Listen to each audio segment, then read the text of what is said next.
Sort of a basic concept that I try to work on is that technique moves from simple to complex, and repertoire moves from complex to simple.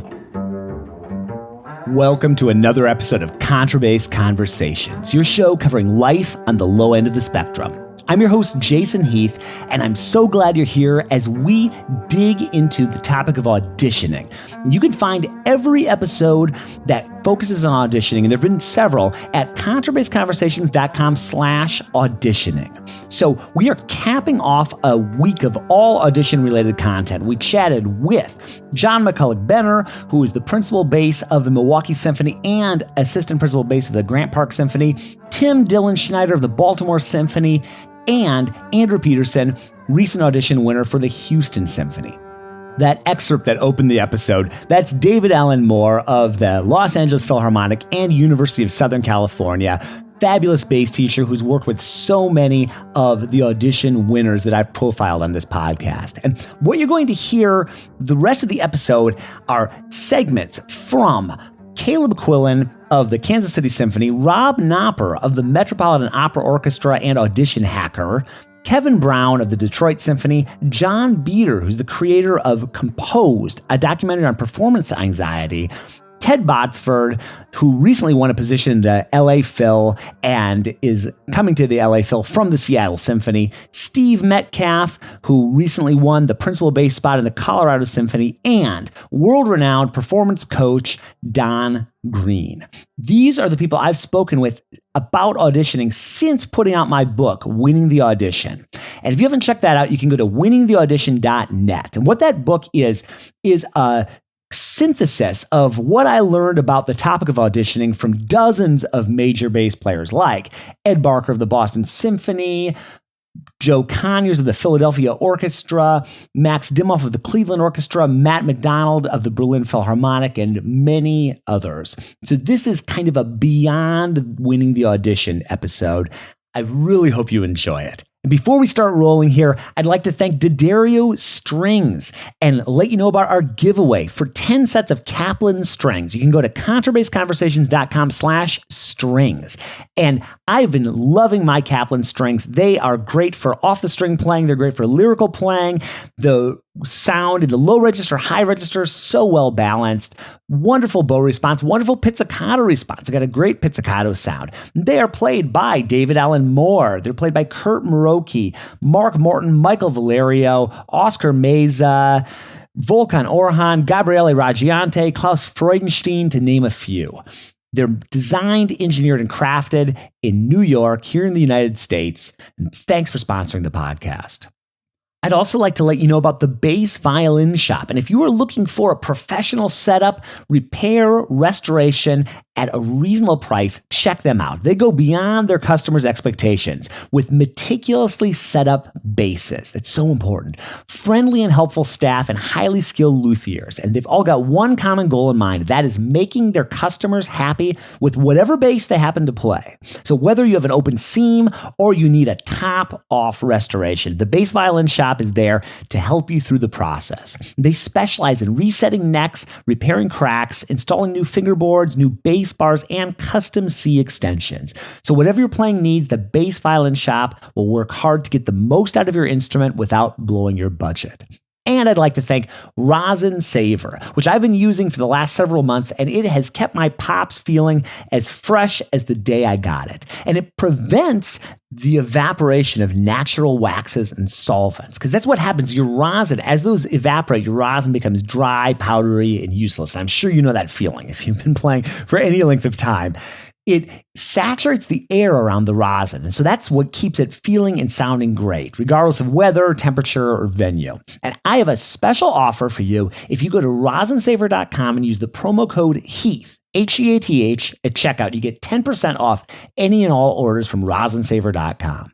We start today with this excerpt from Caleb Quillen of the Kansas City Symphony on advice he would give to his 18-year-old self. I'd love to know if you could just go back and have a chat with, like, let's just say 18-year-old Caleb. What advice what advice might you give that version of yourself? Oh man, so much advice.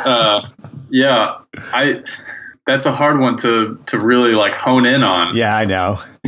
I would say that the success is going to come and go, right? I think when you're young and it's so easy to take things personally, and it's so easy to just make a drama out of things, being focused on the work and in every form of that word, just being so focused on the work and not worrying about winning or success or any of that, and just really being true and honest to the work that you're doing and the music that you want to make. That's more important than anything else for me, especially nowadays. I find more joy in that now. And yes, you want to make a living as a musician, but I would really tell him that, just focus on your work. Don't focus on 10 years in the future where you want to be. Have goals, obviously, and write those goals down and try and succeed in those goals, but don't make that all it's about. And whether or not you get into this festival or that festival and getting so down on yourself, because, we're so lucky to be doing this anyways.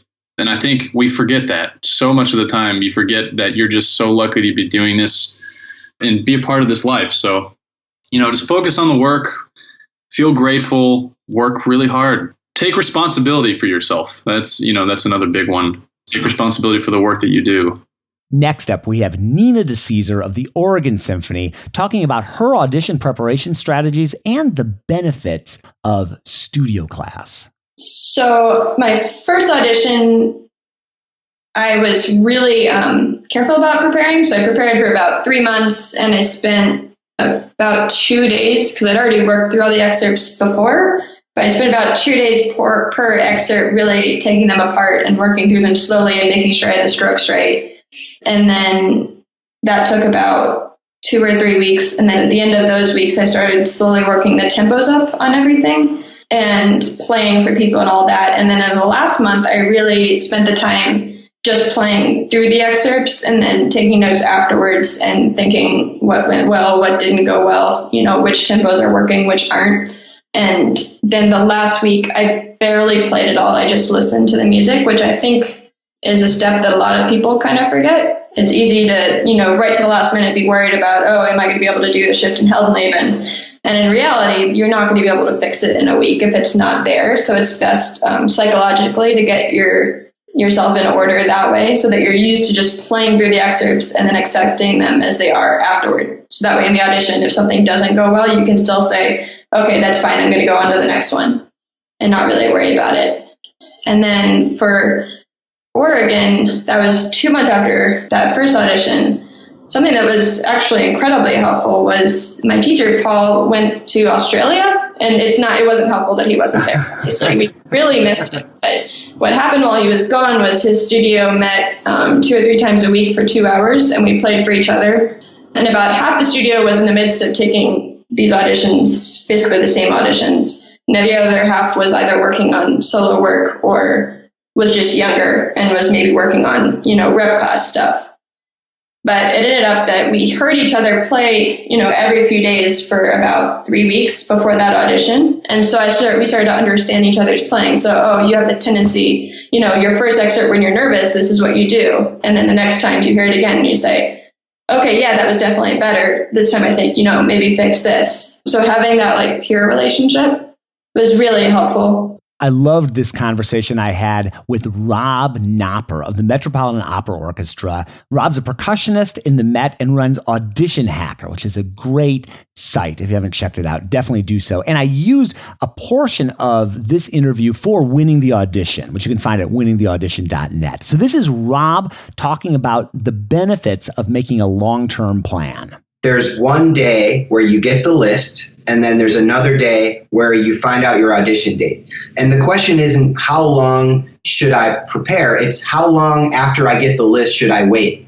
And I always think as long as you have problem-solving processes that you're going through, where you're using the scientific method or whatever, observing problems, coming up with possible solutions, experimenting with those solutions, picking one that works best, observing more problems, as long as you're going through a process where you're solving more problems, the longer you do that, the more problems will be solved, right? So I always maximize my amount of time. So I started working on my Met audition like as soon as I got the list. I might have like spent a week deciding to take the audition, but it was like 4.5 months that I practiced for it, right? So I go through phases, and I organize those phases out in advance. I say, I want to start mock auditioning 6 weeks before, and like I'm literally going to do one mock audition every day for 6 weeks. And like the amount of progress you can make and the amount you can learn about your excerpts in 6 weeks of daily mocks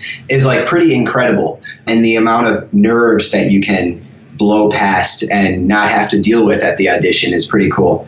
So I say I want to start mock auditioning 6 weeks before. At the beginning, I have to spend about a week researching my excerpts, like listening to all the recordings, taking notes, finding tempos, finding phrasing, imagining character. So that's a week. And so I think of excerpt research as phase 0. Mock auditions is phase 3. Then phase 1 and 2 are in the middle, and they usually depends on how much music you have to do, because those can be calculated. How long it takes you to learn music, to learn the notes, depends on how many measures you have, right? So like each measure takes a certain amount of time, and therefore each excerpt is going to take a certain amount of time. So the Met list was really, really long. So it took me 2 months or so to really learn the notes. And all I was doing during that time was learning notes. It would take me like 3.5 hours to learn the notes for each excerpt. But then that was like all I did in one day, or I would do that in another excerpt, and that was all I did in one day or whatever. But after I went through this process, which was so thorough and muscle memorizing and ingraining, then I would know the excerpts cold, right? They wouldn't be polished. I wouldn't know what they sound like to other people. I just knew that I could run them. That's phase 1, learning the notes. So that took 2 months or something like that. Then I had another 6 weeks of self-recording still not mock auditioning, but that taking the excerpts that I knew I could run, that were solid but not polished, and then putting them through my self-recording process for 6 weeks. Still the same way, 1 each day or 2 each day maybe, but just putting them through a process that I knew would solve so many problems about them. And of course, this seems very regimented. There are exceptions, there are excerpts that don't fall cleanly into this that I work on in learning the notes phase, and then I have to redo it the next day because something went wrong. Anyway, yeah, I'm still I basically set up this plan, and then every day I evaluate if the plan still holds or if I have to adjust. But it's cool to have this full plan because you're not just choosing what you're doing today or tomorrow. You know that if you make an adjustment to your schedule tomorrow, that affects the next day, which affects the next day, which affects the next week. And if that's a viable decision, I should skip that excerpt today and go to the bar because I have that extra time, next week on Tuesday in the morning that I could put it in. And I know that I'm still going to get everything else done for the rest of this time that I know I need to do. And so it does adjust over the period. A key takeaway I had in my interview with Kevin Brown, who's principal bass of the Detroit Symphony, is how musical flow is something that's lacking oftentimes in people that are taking auditions without professional orchestra experience. That's one of the things that I really think is different on one side of the screen from the other, is that when you're a student or when you're preparing an audition, you spend so much time playing music under tempo in fragments at varying tempos or doing exercises related to music. Whereas when you're in a band full time, you're listening to pieces that in real time, you're involved playing pieces in real time all the way through several times a week, all day, every day. In fact, and you still practice and take things under tempo when you need to, but having a sense of musical flow is something that I feel like is elusive to a lot of people who are struggling in auditions. Another thing that people struggle with so frequently is performance anxiety. And it was great to sit down with Jon Beder as he came through San Francisco a few months back. We got together with Jon and his wife, Katie DeRoche, and we talked about their documentary Composed, which covers performance anxiety, talking with many different artists, including several people who've been on the podcast, like Brent Edmondson, Leon Bosch, and several others. So this is Jon on performance anxiety and how it affects people. What do people struggle with most in terms of performance anxiety? Like, what are some of the takeaways you learned through this whole process? And I'd love to hear what you think too, Katie, but I think the thing that I noticed the most, this is with interviews, talking to people as we screen it, and myself, is that the thing that's the hardest to do is to separate your identity as a musician versus as a person. Yeah. So when we have challenges or issues or failings within music, they feel like failings or issues or challenges as a human being, which, depending on how much time and energy you're putting into your music, I mean, it makes sense. But that to me seems like the biggest struggle of being able to face any kind of challenges, just like, oh, well, this is a normal challenge that any profession goes through. I'm going to, figure out how to address this. It often feels more like there's something wrong with me. I was just finishing up the final touches of my interview with Ted Botsford when I saw on Facebook that he'd won a spot in the Los Angeles Philharmonic. He was in the Seattle Symphony and just won a spot in the LA Phil, along with previous podcast guest Jory Herman. That was so cool. So I was able to put that out right when I saw that news. And here's an excerpt from my interview with Ted on how staying busy during audition prep can be helpful.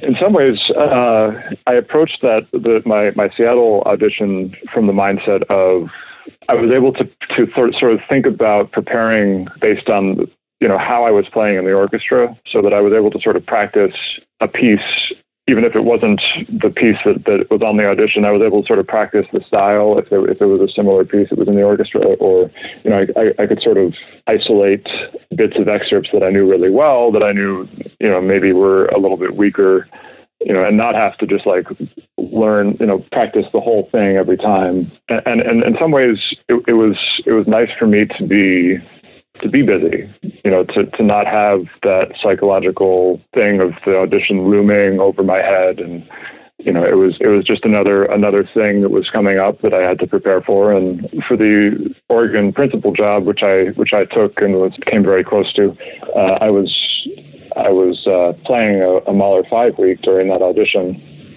And, in some ways it took my mind off the sort of dread of taking the audition, Yeah. Steve Metcalf, the principal bass of the Colorado Symphony, described to me how he didn't give himself the option to lose when he was preparing for that audition. I didn't give myself the option to lose. And so I was doing everything I possibly could to not only maintain my sanity, but also, be the most prepared candidate at the audition. I wanted to be the most prepared guy there. And so, I was practicing number 9 every day and the trio every day and, trying to get these excerpts that I've played, thousands of times to the highest possible level. And then when the list for the audition came out, I think it was like mid-December or late December, I started going back into my 4-hour practice days, and that can be real difficult when you have doubles. When you have a double rehearsal and you're still trying to shed 4 hours a day, it becomes a lot of playing. And so I forced myself to do that regardless. I mean, sometimes we would have doubles where we have rehearsal 10 to 12, and then we would have a night rehearsal 7:30 to 10. And so I would just stay at the hall all day and kind of just camp out in a practice room, bring all the food I needed for the day and, some form of entertainment like a book, and just practice for that, that huge chunk of time in between the rehearsals, and would do that a lot. I basically didn't have a life for the 2 months leading up to the audition and was only living, breathing, and eating the bass. And we close this audition tactics episode with an excerpt from Don Greene, who is a performance coach and sports psychologist that has helped countless musicians move forward in auditioning. And this is Don talking about similarities and differences between musicians and Olympic athletes. Well, if you take working with Olympic athletes and classical musicians, these people are obviously very talented, but it's more than talent, because there's a lot of talented people. These are the people who are dedicated, who are constantly striving, who are trying to do everything they can to be their best. That's the similarity. The difference is that athletes, thanks to my mentor long ago, Olympic athletes have had sports psychology for years. This is just part of the curriculum. They know it. They could teach musicians about this. It's just part of what they're training, just like strength training. But musicians have never really had this. I was probably one of the first ones back in Juilliard, certainly with New World, to start talking about mental training, to teach them the same things that athletes knew and did well in competition, but athletes didn't know. So when I started working with musicians, started teaching competitive skills, it was like an unfair advantage, because the musicians they were going against were all talented and great musicians, but they didn't know how to compete. So that, in an orchestral situation, they could play very well, but in an audition, which is not necessarily making music, it's competition, they didn't know how to do that. I hope you found this helpful. I learned so much in these interviews, and I know it's a lot of content going by, and it's hard to know where to start with some of this stuff. I think this is episode 349 of the podcast. So I like the concept of doing these synthesis episodes, kind of taking a look back and taking stock at some things that I've learned. I learned so much talking to all these great musicians and artists and performance coaches and documentarians, and it's helpful for me actually to stop, take a moment, look back, reflect, synthesize. So that's what today's episode is, and I hope you've enjoyed it. If you'd like to check out any of our other audition content, contrabassconversations.com/auditioning will take you to the archives for everything we've done on the topic. And if you're new to the podcast, you can find us everywhere you might want to listen. If you already listen to podcasts, just search for Contrabass Conversations in whatever you use. If you're new to podcasts, you can get our free app for iOS, for Android, for Kindle, and contrabassconversations.com/app has all the info on that. I'd love to hear from you. Do you like these episodes? Do you want more of them? Do you want less of them? Do you have a suggestion for a guest? Let me know. Do you have an event coming up? Anything like that? I'd love to hear from you. And the email to get in touch with me is feedback@contrabassconversations.com. Thank you so much for following along. I can't wait to be back with you again next week for more life on the low end of the spectrum.